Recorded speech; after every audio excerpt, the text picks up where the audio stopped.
It's the Behind the Shade show. You mentioned a few things I want to touch on where there's some people that they created distance and it reminded me of avoidant attachment styles where if it gets real and there's strong emotions, they pull away Mm-hmm. because it's just not for them.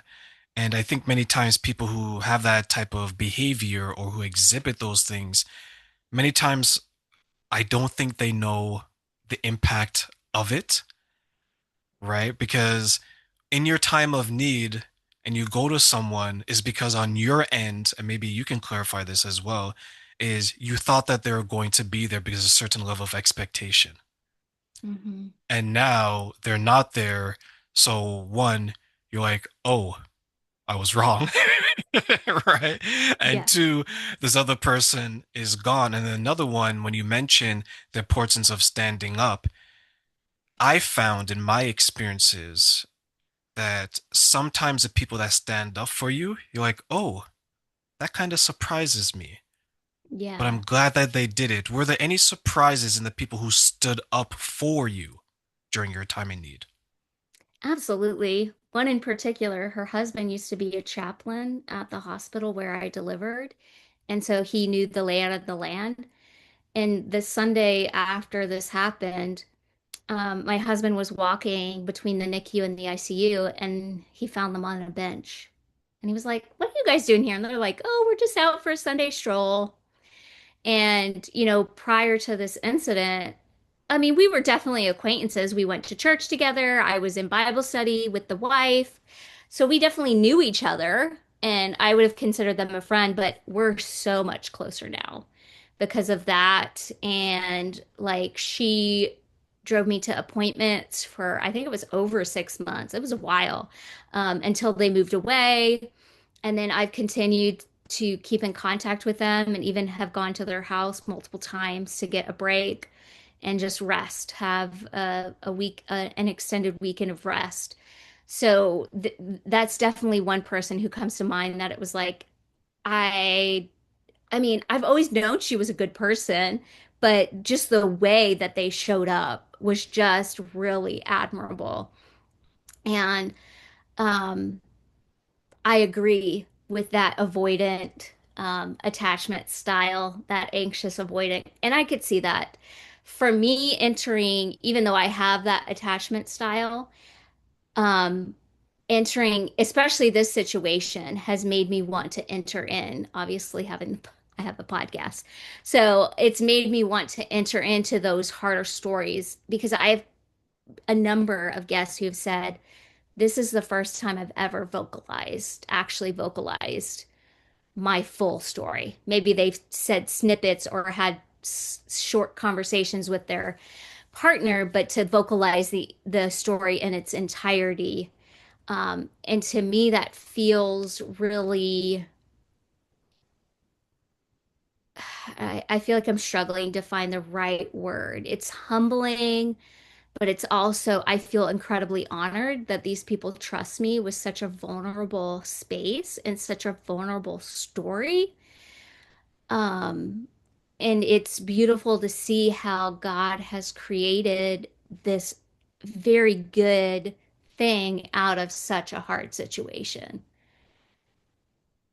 What do you think would prevent some people from expressing their traumatic experience, or more importantly, the emotions that are associated with it, as you described? I mean, there's definitely people who just shut down. I know someone who had a very traumatic birth, was on a ventilator in a coma in the ICU, had to have a hysterectomy, and like that person has never really talked about how it's impacted them in the entirety of the story, if that makes sense. When I have asked questions, they'll answer the questions, but it's very brief.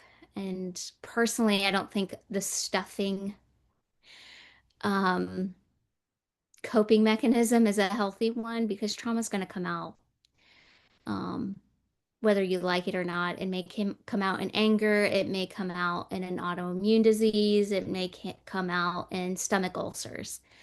but I fully believe you have that trauma in your body, it's gonna come out.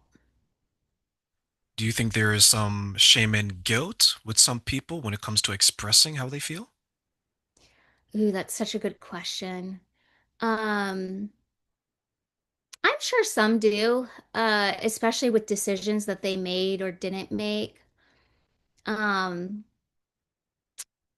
I, at times, I have felt guilt towards, you know, praise the Lord, the AFE didn't impact my daughter in massive ways, but she still has that trauma in her body. Being on the ventilator. When they did the C-section, they accidentally cut her shoulder, so she has a scar on her shoulder. And so, just of like, it makes me sad that my child had to go through that. So maybe guilt isn't the right word, but just sadness and mourning. But then also, one of the hardest aspects of this journey has been the way that it's impacted my husband and my kids. Because, again, when it first happened, you have all of this help. And our daughter was born about 6 months before COVID. So COVID like halted that help to screeching halt. Um, but then we did have some families who were willing to still help once the lockdown was lifted. Um, but the help was nowhere near what it was. And so even like, normal household functions like cleaning the toilets, lawn care can are still really really challenging to get done. I mean, I feel like a lot of parents struggle with that with young kids without having a disability in their family. And so having that very kind of big elephant in the room, so to speak, it's hard for us to get things done. My house is definitely not as clean as I would like it if I were healthy. But at the same time, I think the Lord is teaching me to like try to be calm in the chaos as well. So they're again good out of a harder situation.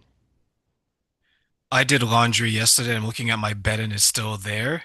It bothers me, but not as much as it used to. So I think maybe as we get older, we accept more things Yes, versus when yeah, for we're sure. younger. What are some things that, since we're on that note, what are some things that you still find difficult to accept, knowing that your life is different now than maybe what it was a number of years ago? Definitely the hardest is taking care of the kids full time and running the house and taking that big chunk of the pie, so to speak, off of my husband. That's 100% the hardest. I would also add being able to do things. I struggle with chronic fatigue still, and like I mentioned, pain as well. And so it's hard to keep up with my friends and, like go to a concert Saturday night and then wake up and go to church Sunday morning. Like I can't do that.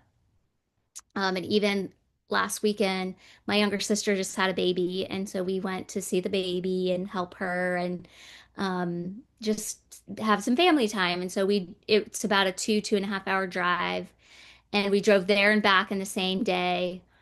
And then that next day, I slept like I think it was almost 11 hours that night. So, it just still really impacts the physicality of my body and what I'm able to do and not do. And then also like I mentioned, being able to ride horses like I want to and canter and just do the things that I want to do in a sport that I love so much. And so there's a lot of different things. Even just attending church, there were seasons that I would attend like maybe once every 3 to 4 weeks or once every 6 weeks. It was pretty sporadic. So, it it's just yeah, it's just hard.